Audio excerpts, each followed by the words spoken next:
Hola a todos y bienvenidos a nuestro canal, donde analizamos a fondo la vida y los momentos más conmovedores y a veces más oscuros de las celebridades que alguna vez nos hicieron vibrar en los estadios, en las pantallas o sobre los escenarios. Hoy les traemos una historia que no solo conmueve, sino que también nos obliga a reflexionar sobre lo efímera que puede ser la gloria y la vida misma.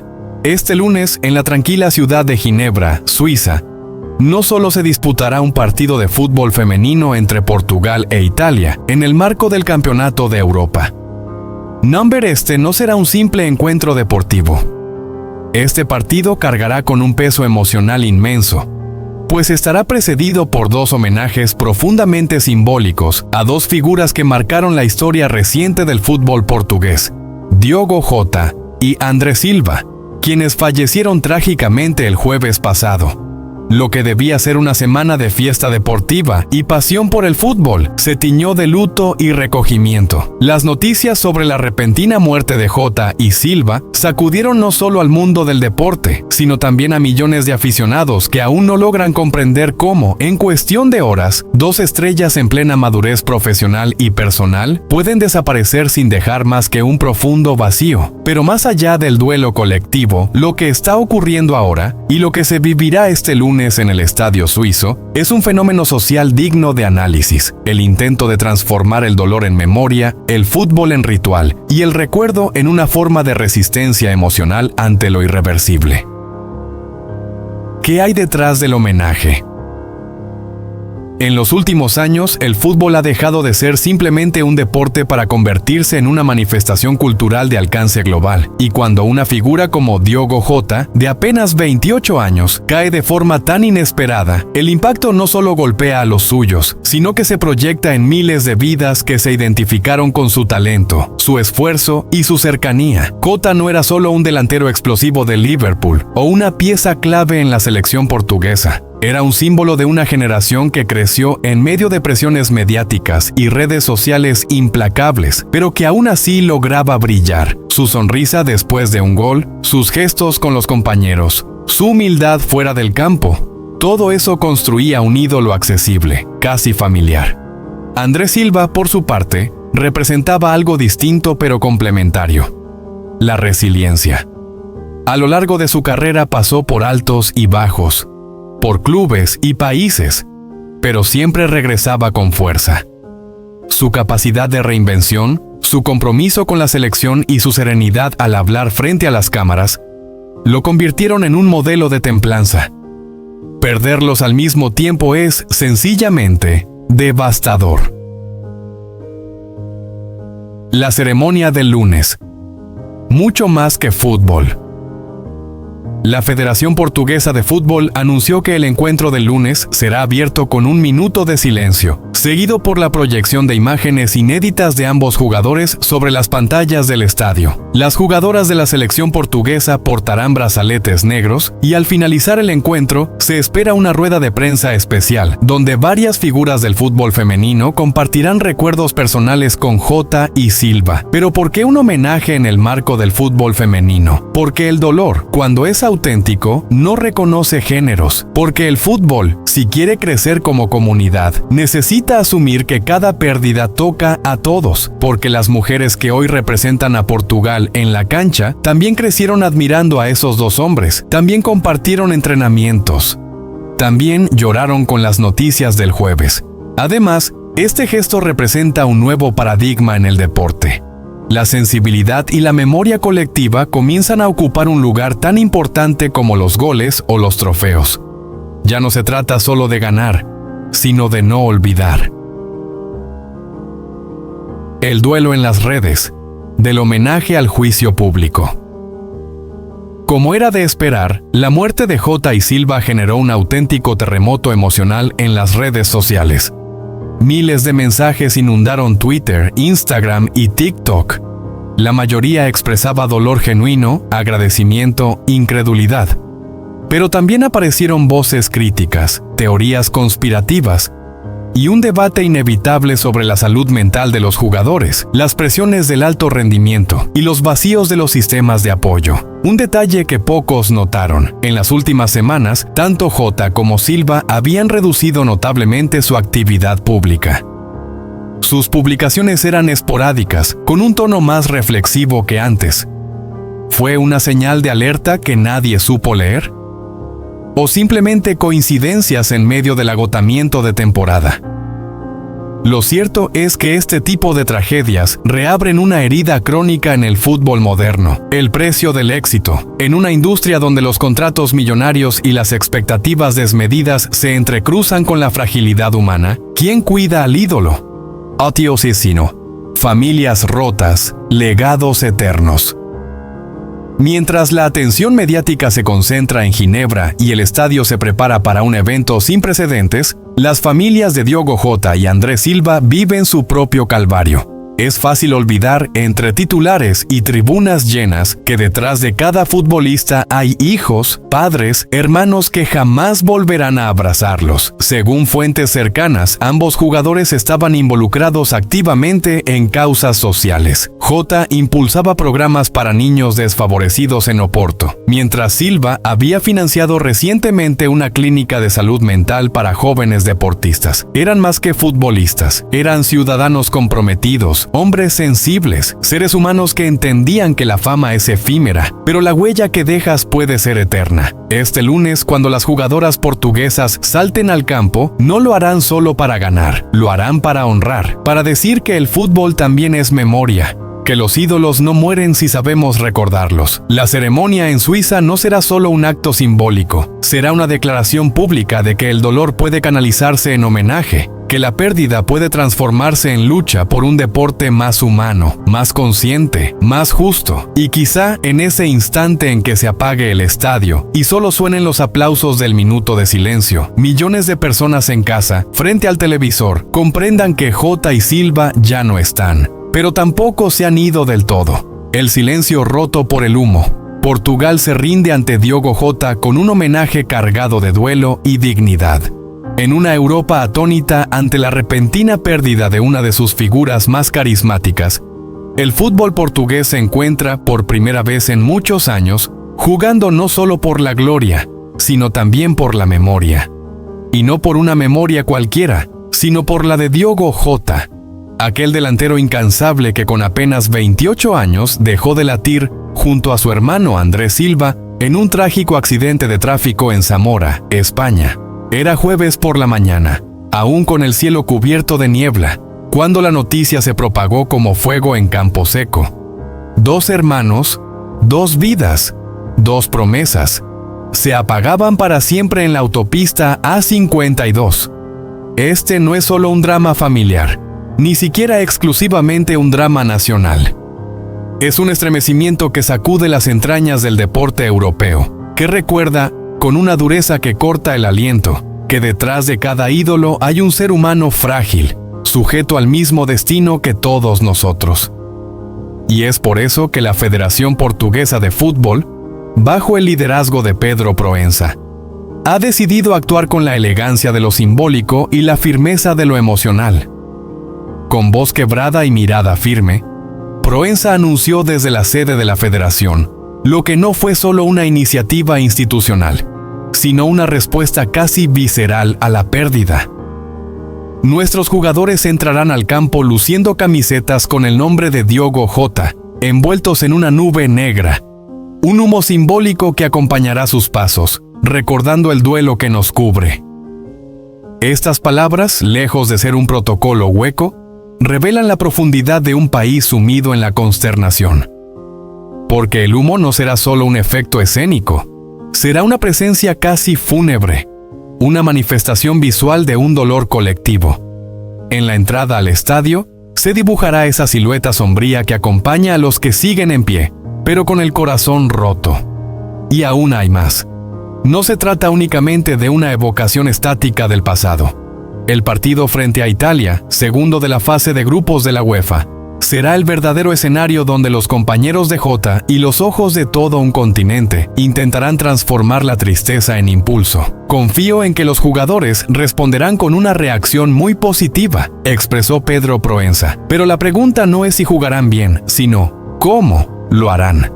Porque cuando la motivación se convierte en duelo y la estrategia en homenaje, el fútbol deja de ser un deporte y se convierte en catarsis. Pero más allá de los actos visibles, lo que conmueve de este homenaje es su doble dimensión. Por un lado, la visibilidad necesaria para que una nación llore junta. Por otro, la intimidad con la que los compañeros de Jota cargarán con el peso invisible de su ausencia. Porque no es fácil calzarse los botines sabiendo que falta una voz en el vestuario, una risa en el entrenamiento, una mirada en el calentamiento. Hay también una capa política en todo esto que no puede ser ignorada. El gesto de la federación llega en un momento donde las críticas a las instituciones deportivas por su frialdad frente a tragedias personales han ido en aumento. El caso de Jota podría haber sido otro ejemplo de indiferencia burocrática. Pero aquí se apostó por un enfoque que equilibra el simbolismo con la acción, la emoción con el respeto. No se trata de usar su imagen, se trata de honrar su historia. Y la historia de Diogo Jota, aunque truncada, es ya parte del imaginario colectivo portugués. Dejó de ser solo el delantero rápido y valiente del Liverpool y de la selección. Se ha convertido en el hermano mayor que se fue demasiado pronto. El hijo que toda madre teme perder. El amigo al que no se le pudo decir adiós. Su hermano André Silva, también futbolista, también joven, también víctima del mismo destino, suma una capa aún más amarga a este drama. La doble pérdida, el doble luto, el doble silencio. Desde Penafiel hasta Oporto, desde Lisboa hasta Zamora. Las muestras de cariño no han cesado. Cientos de velas, flores y camisetas han aparecido en las gradas, en los campos de entrenamiento, en las calles. Los hinchas no solo lloran a un ídolo, sino a un muchacho que parecía eterno, hasta que no lo fue. Y ahora los navegadores, ese nombre tan portugués, tan nostálgico, tan cargado de historia, deberán zarpar con el dolor como brújula. Enfrentarán a Italia no solo con 11 jugadores en el campo, sino con la sombra de Jota caminando entre ellos. No como un peso, sino como una presencia. No como una ausencia, sino como un impulso. En los próximos días, las imágenes del homenaje darán la vuelta al mundo. Algunos hablarán de espectáculo, otros de sentimentalismo. Pero quienes conocen el fútbol de verdad, ese que se juega con el alma más que con los pies, sabrán que lo que ocurrió en ese estadio será irrepetible. Porque no hay tributo más sincero que el que nace del dolor genuino. Diogo Jota ya no está. Pero estará. En cada pase, en cada grito, en cada mirada al cielo cuando la pelota cruce la red. Y eso es lo que el fútbol tiene de mágico. Convierte la ausencia en presencia, la tristeza en energía, el final en leyenda. Así que, cuando el humo negro se eleve sobre el césped y los nombres en las camisetas brillen por encima de todo, no veremos solo un acto simbólico. Estaremos presenciando algo mucho más profundo. El instante en que un país herido pero unido dice adiós, jugando. Portugal contra las cuerdas, el drama silencioso de una generación al borde del abismo. En el rincón más silencioso del vestuario portugués, tras una derrota que dejó cicatrices más profundas que los 5 goles encajados ante España, un silencio sepulcral pesa sobre los hombros de todo un equipo. El marcador de ese humillante 0-5 no fue solo una estadística más. Fue un golpe brutal al orgullo de una nación que aún sueña con dejar huella en la historia del fútbol continental. Para Portugal, la Eurocopa no ha comenzado con la fuerza de un candidato, sino con la desesperación de quien pisa el alambre sin red de seguridad. Hoy, el escenario es claro, tan cruel como definitivo. Portugal necesita marcar. Necesita, al menos, empatar ante Italia. Pero en realidad, lo que verdaderamente necesita es recuperar el alma, el coraje y la memoria de lo que alguna vez fue. un equipo temido, respetado, capaz de doblegar a gigantes. Y lo más inquietante de todo es que esta urgencia no nace solo del deseo competitivo, sino de una estadística fría, inapelable. Sin puntos, esta noche, el sueño del primer pase a cuartos de final en su historia reciente quedará reducido a cenizas. Italia, el muro que se interpone, pero el destino no ha sido clemente. Al otro lado del campo no espera un rival cualquiera, sino Italia. Esa selección que no solo venció a Bélgica en su debut, sino que lo hizo con la serenidad táctica de quien entiende el fútbol como una partida de ajedrez. Italia, con su estilo pragmático, su férrea defensa y una medular que distribuye con precisión quirúrgica, representa el peor adversario posible para un Portugal emocionalmente herido. Sin embargo, el fútbol rara vez sigue los caminos de la lógica. Y en esa paradoja radica la última esperanza portuguesa. Porque si algo ha demostrado este deporte, es que los equipos más peligrosos no son necesariamente los más poderosos, sino los que juegan con el orgullo herido y la necesidad de redención como combustible. La sombra del 5-0. La derrota ante España fue más que una paliza. Fue una desintegración en vivo y en directo, un colapso colectivo que dejó al descubierto todas las grietas estructurales de una escuadra aún en construcción. Portugal no solo perdió, fue desnudado.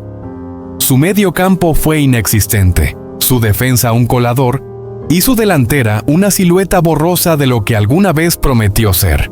La prensa ibérica habló de baño histórico, mientras en Lisboa los titulares no escatimaron en calificativos: vergüenza, debacle, ruina táctica. Y sin embargo, en medio de esa tormenta de críticas, hay una realidad que no puede ignorarse. La generación actual de jugadores portugueses no es mediocre. De hecho, es una de las más prometedoras en años, con talento joven emergiendo en ligas internacionales, pero sin cohesión, sin liderazgo, sin tiempo para madurar. Bélgica y España, el duelo que también define el destino luso. Mientras Portugal se juega la vida ante Italia, el otro enfrentamiento del Grupo B, España contra Bélgica, también podría tener consecuencias fatales para las aspiraciones lusas. Bélgica, herida por su derrota ante los italianos, saldrá con todo para evitar quedar eliminada prematuramente. Pero España, con la moral en lo alto tras la goleada, no parece dispuesta a regalar nada. Si España gana y Portugal no suma al menos un punto, el billete a cuartos se esfuma para los lusos. Pero incluso un empate entre belgas y españoles complicaría las cosas. La calculadora está en la mesa, pero lo que realmente necesita Portugal no es matemática, sino alma. Más allá del resultado, la encrucijada de una federación. La presión no recae solo sobre los hombros de los 11 titulares. Detrás de cada decisión técnica, de cada alineación errática y de cada cambio tardío, hay una federación que también está siendo examinada con lupa. ¿Hubo errores en la preparación? ¿Una convocatoria mal diseñada? ¿Demasiada fe en nombres y poca atención al momento real de forma? El seleccionador, cuya permanencia depende prácticamente del resultado ante Italia, ha sido cuestionado incluso por figuras históricas del fútbol portugués. Algunos hablan de un ciclo agotado, otros de una falta de visión estratégica. Lo cierto es que Portugal no puede seguir apostando al azar, ni confiar únicamente en el talento disperso de sus individualidades. Hace falta una idea, un proyecto, una estructura. Y esta Eurocopa, para bien o para mal, puede ser el punto de inflexión. El peso de la historia y de la espera, desde la generación dorada de Figo y Rui Costa hasta los ecos recientes del triunfo en la Euro 2016, Portugal ha vivido entre extremos, el éxtasis y la frustración. Pero esta vez, el dolor se siente diferente, porque ya no se trata de perder una semifinal o de caer con honor. Se trata de no llegar siquiera a la conversación de los grandes. Se trata de no existir en el mapa competitivo real. Lo más trágico no es perder, es no haber estado nunca en condiciones de competir. es observar desde las gradas cómo otras selecciones, con menos nombres pero más convicción, avanzan sin mirar atrás. Para una afición que aún recuerda los goles de Eder, los regates de Nani o los milagros de Rui Patricio, este presente sabe a traición. Renacer o derrumbarse. Esta noche, ante Italia, no solo se juega un partido, se juega el futuro inmediato de una selección, el respeto de un vestuario, el crédito de un seleccionador y la paciencia de una nación. ¿Podrá Portugal renacer de sus cenizas, como tantas veces lo ha hecho en su historia? ¿O quedará sepultado bajo el peso de su propio desconcierto, sumido en una transición sin rumbo? El pitazo inicial marcará más que el comienzo de un encuentro. Será el inicio de una prueba de fuego, en la que cada pase, cada corte defensivo y cada disparo al arco será juzgado con la severidad de quien ya no acepta excusas. Porque en el fútbol, como en la vida, no siempre se trata de ganar. A veces se trata simplemente de no